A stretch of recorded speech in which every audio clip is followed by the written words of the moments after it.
Hey, this is Dr. Mort Orman, and you know that movie? You're familiar with that movie, A License to Kill, one of those James Bond movies back in the late 1980s.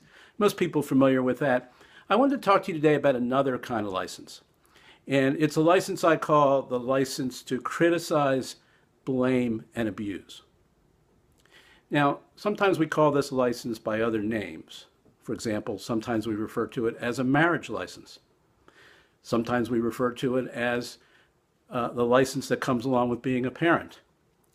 It's as though we feel like we are entitled when we're in a relationship, either with our kids or with our spouse, that somehow coming along with that relationship is the entitlement, the right, and almost the obligation to criticize, blame, and ending up abusing our partner.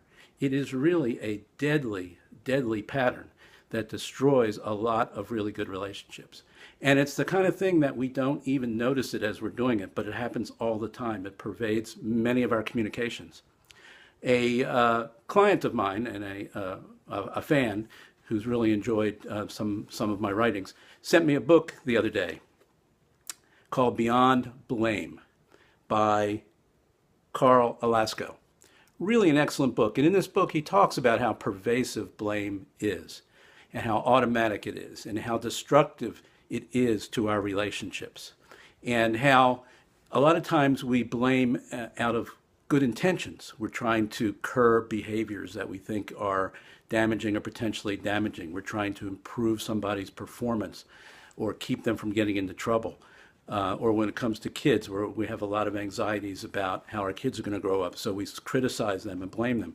But it's really a nasty pattern. It's really a pattern that always inflicts emotional hurt and pain on the recipient of the blame, and it causes that person to respond in kind. And in the book, he talks about how we're actually biologically hardwired not only to blame other people that we're close to, but to respond in kind whenever we are criticized or abused or blamed.